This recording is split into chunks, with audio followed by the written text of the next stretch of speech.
Hello, this is Billy Core from the Nostalgia Mall, and today we're going to be looking at a Packard Bell that we haven't seen in quite a while. Haven't really owned it that long, but it has still been a while since we've last seen it. This is the Packard Bell Legend 130 CD Supreme. I purchased this off eBay in December of 2021, so I've had it roughly a year and a half. But it spent most of that year and a half in my closet. I only used it for a few months after I got it, and then I put it up for the other things. So last week I brought it back out and fired it up. Still works great. I put it in the place of the 486 Gateway 2000. Nothing wrong with that computer. It's still working fine. I just wanted to change things up a little bit, so I put it away for now, but it will be back soon. But I just wanted to play with this Packard Bell because it's been so long since we've used it. Reminder, it has a Intel Pentium 100. Originally had 8 megs of RAM, but we upgraded it to 24. Originally had a 1.2 gig hard drive, but that was not in there when I got it, so I added a 2 gigabyte CF card. Currently have two 2 gig CF cards for this computer, one for Windows 95 and one for Windows for Workgroups 3.11. Now, even though Windows 95 is what came pre-installed on this Packard Bell, apparently, I tend to use Windows 3.1 a little bit more on here. Going handheld just to get a better shot of everything. Here is the spec sticker.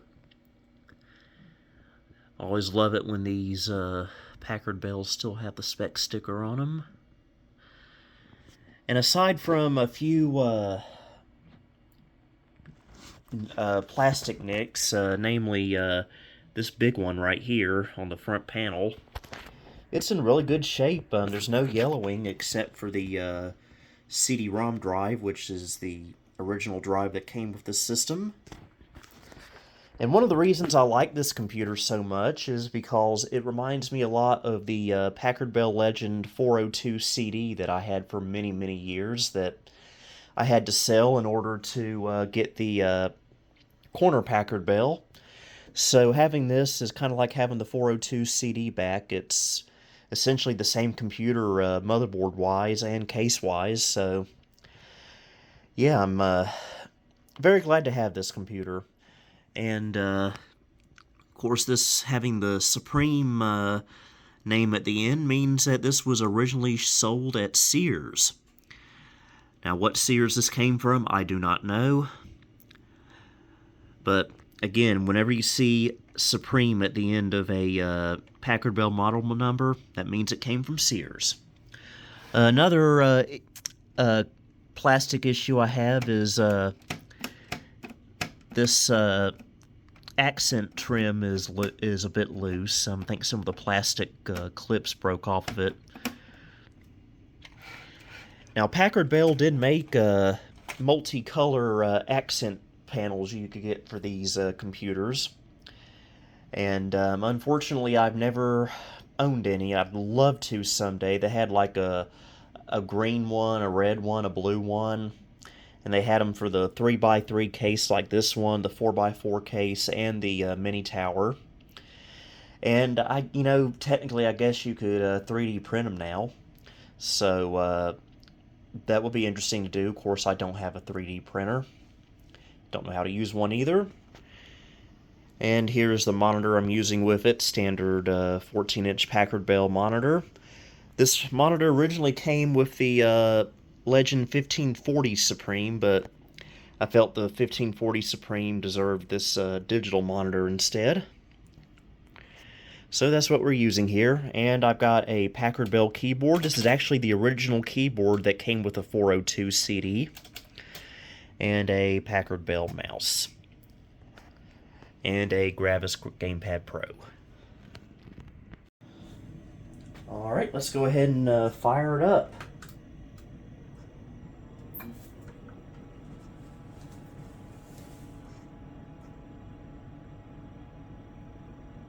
This has the Hillary motherboard, also known as the PB570/580/590. I have a network card in here. It loads all that stuff at boot. And we're going to be mostly using Windows 3.11 in this video, along with DOS 6.2. It is loading our CD-ROM driver. Got Norton Desktop on here, so it's loading a few things for that. Classic screen right there. This is not the first 130 CD Supreme I've ever had. Back in 2012, I found one of these at Value Village with a different motherboard, the PB600, but wound up having to sell it because of financial issues I had at the time.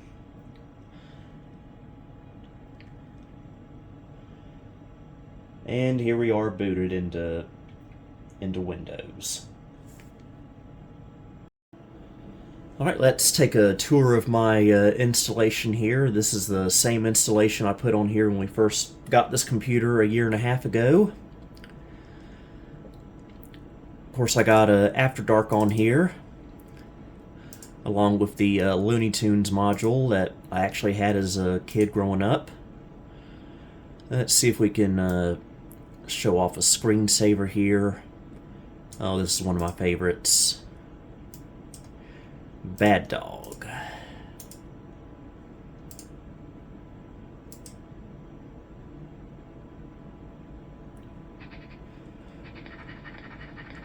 That's the Macintosh icon there.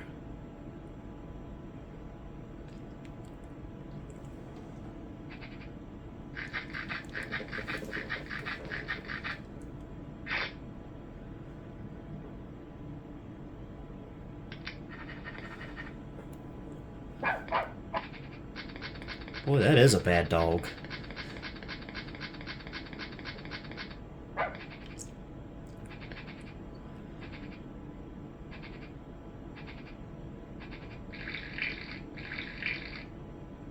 Oh, that was just disrespectful to that trash can.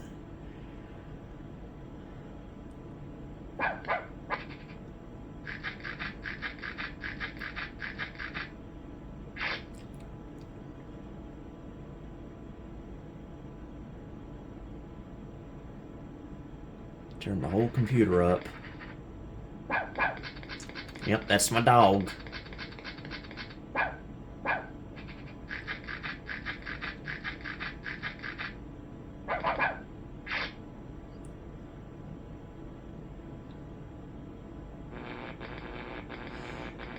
Now, if you bust the neck board in this monitor, I'm gonna not be happy with you.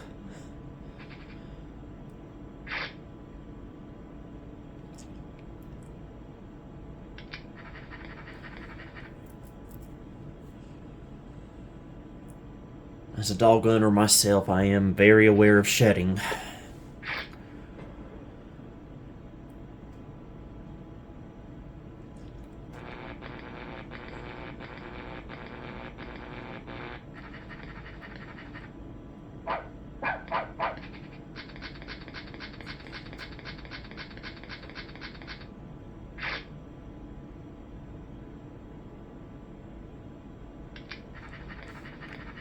Okay, let's put that dog away. That's enough of that. And here's our program manager info. One game I would like to show off on here is a game that I recently picked up earlier this year. It's Garfield Caught in the Act, the PC port of the Sega Genesis game. Never really played the Genesis version. I have played the Game Gear version, though. The 8-bit version, that is. It's very different from this version, though, but it's not a very easy game either. I don't think we have it installed on here yet. But this is designed for 3.1 and 95.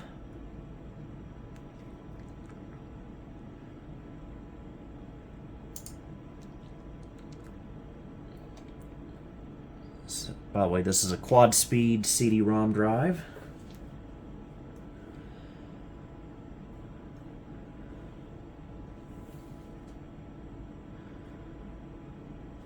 Garfield successfully installed. Great.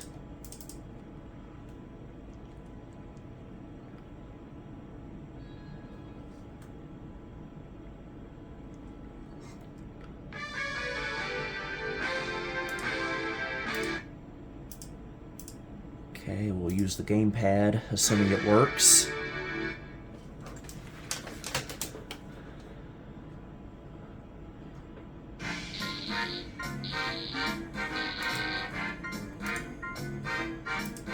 It does have CD audio. Now we'll take it full screen. Okay, apparently the gamepad is not going to work. I must not have the right Windows 3.1 driver for it, so... Well, we're going to be using the keyboard today, unfortunately.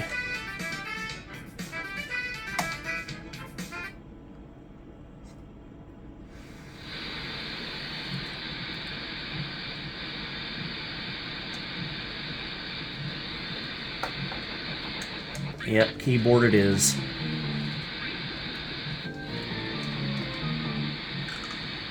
Did not mean to do that.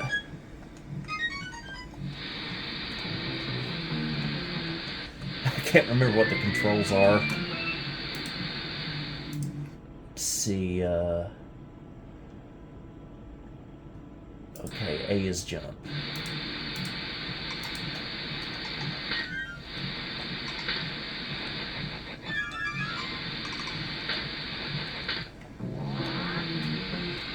I think this is the dinosaur level.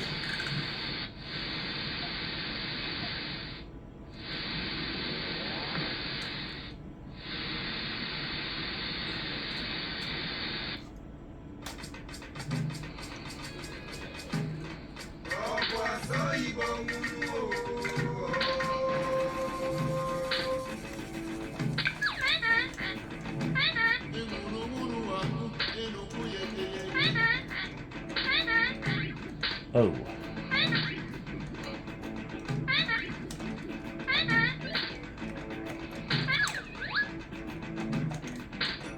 Go on, make this jump. Didn't go as planned, but okay.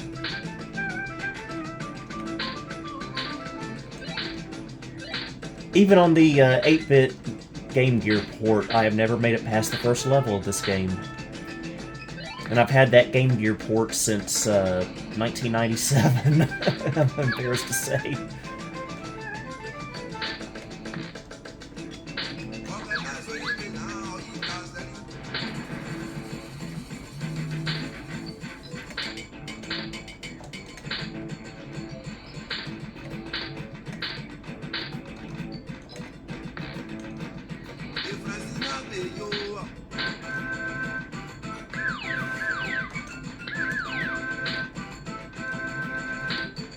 Again, I'm not good at this.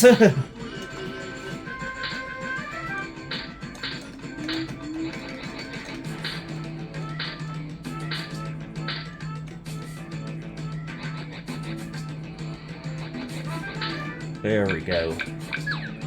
That's what I wanted to do.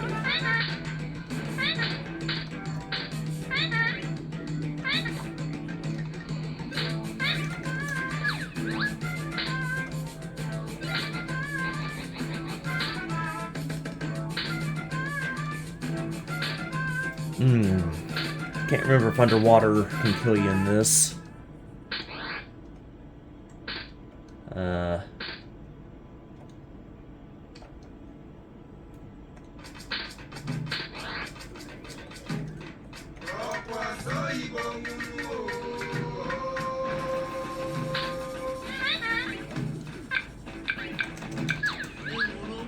These birds are the worst.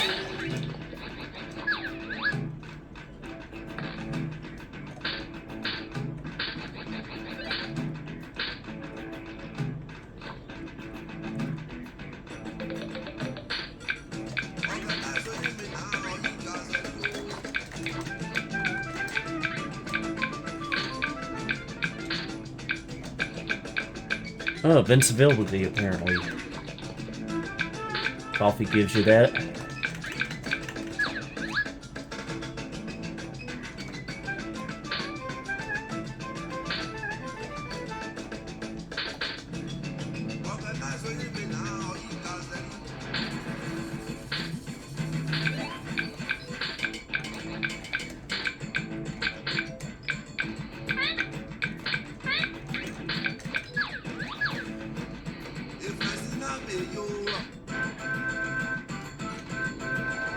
I think this takes us to part 2 of the level.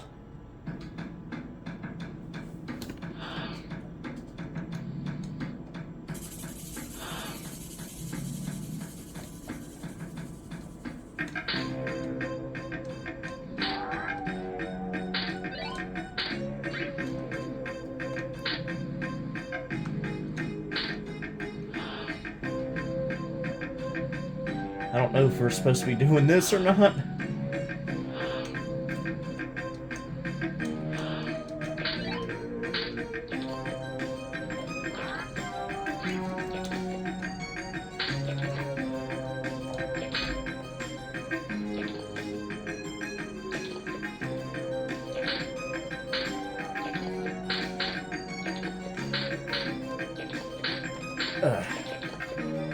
I'm not doing too good. Surprised I made it this far. I don't know what Odie's trying to do.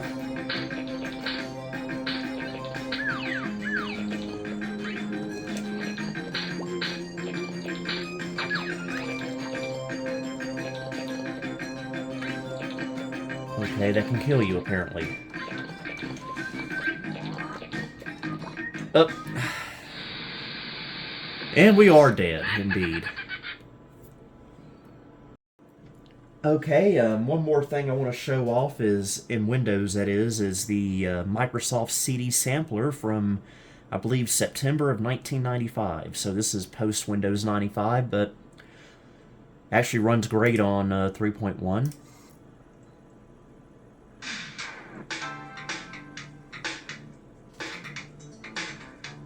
Love that music. Sounds like a mall in the 90s.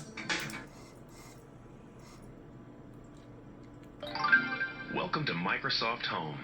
On this CD, you'll be able to sample a broad line of easy-to-use software products that make your home PC more useful and enjoyable. Alright! I love that music too.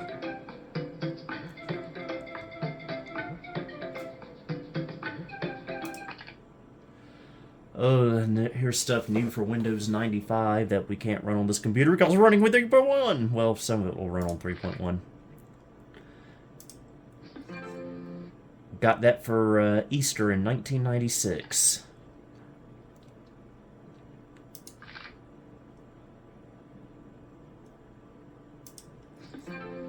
Did a video about that not too long ago on my Gateway 2000 Pentium right next to this computer.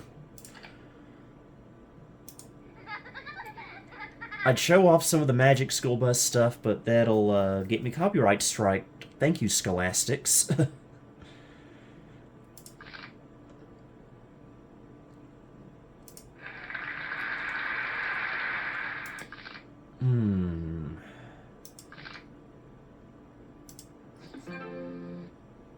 Entertainment pack. Gotta have that on any old system.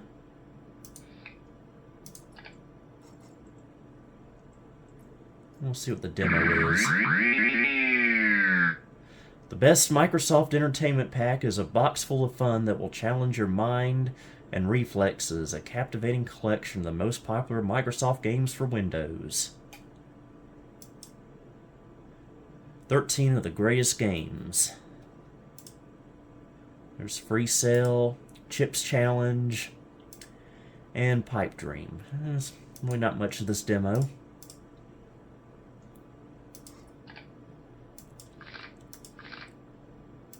Nice shot. Oh, thank you. Microsoft New York, huh? Oh, that's for Flight Simulator. Sidewinder 3D Pro. I've got several of these. One of my favorite joysticks of all time. And they even had a regular Microsoft Sidewinder without the 3D Pro. I've never seen one of those. It's quite interesting.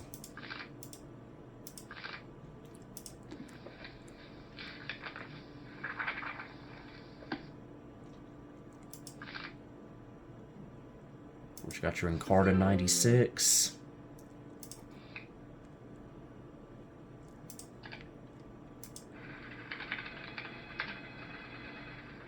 We got two versions of Publisher here. Publisher 2, the version you'd get from Windows 3.1, and Publisher 95, which obviously we need Windows 95 to run.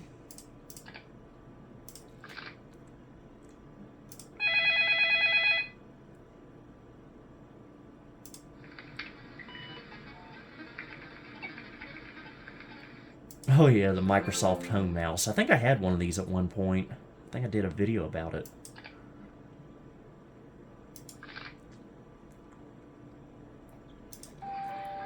For the family.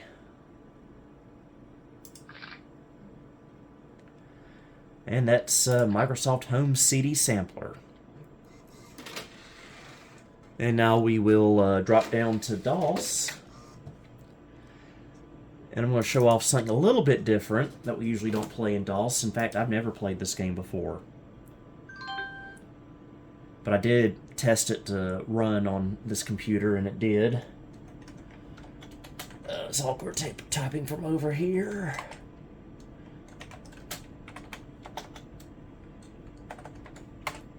And this is Micro Machines 2.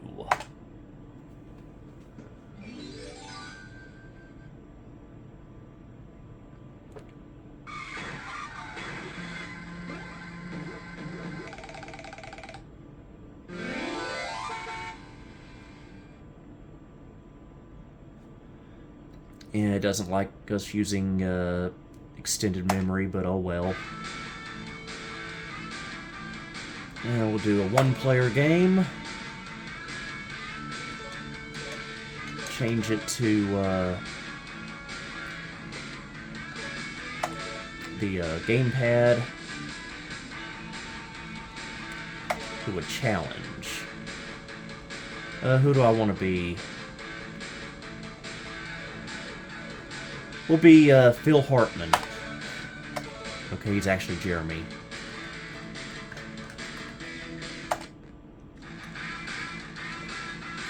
An ATV, huh?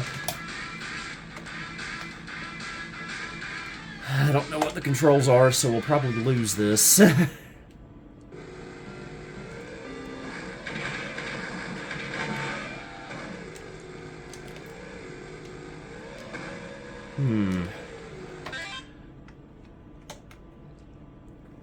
Apparently the gamepad's not working right. I can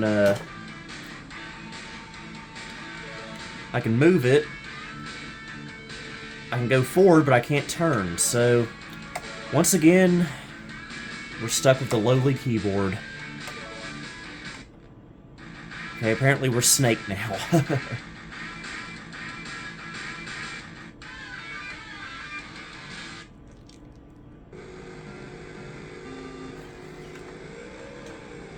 Okay, apparently that goes backwards. Okay, how do you turn in this game?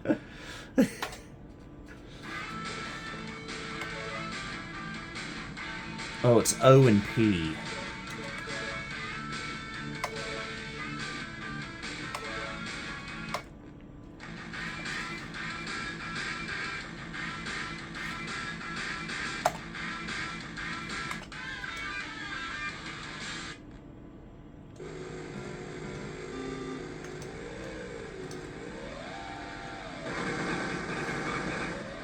Now forgive me for I'm playing it from a weird angle. At least I finally figured out the controls.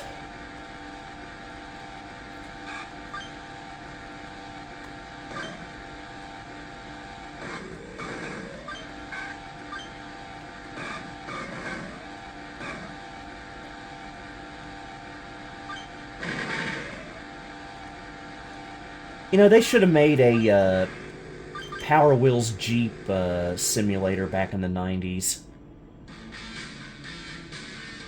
Okay, I did qualify, surprisingly. Driller Killer. Alright.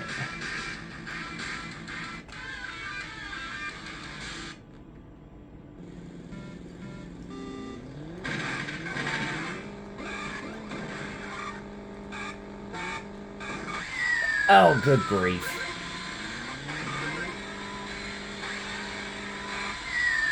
This is not going to end well.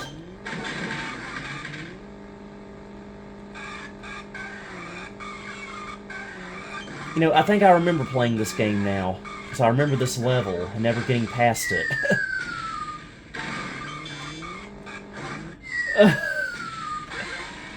Oh, this is embarrassing.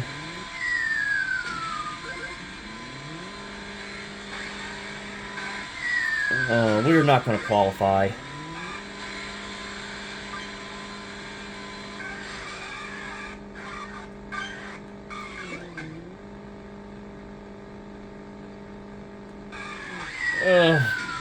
That sound's gonna haunt me.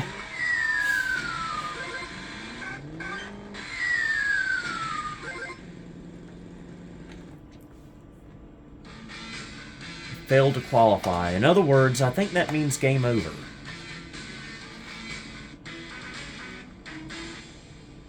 Okay, we have a live system. So we get to play it again, but I think we'll skip that. Okay, I hope you enjoyed this video of the Packard Bell Legend 130 CD Supreme. Forgot to mention the manufacturing date of this computer. It was August 22nd of 1995, so 2 days before Windows 95 came out. So anyway, I hope you enjoyed this video. Until next time, this is Billy Core signing off. Thank you for visiting the Nostalgia Mall. If you liked what you saw, please like, subscribe, and follow me on Facebook, Twitter, and Instagram. You may also support me on Patreon if you would like. Until next time, this is Billy Core, signing off.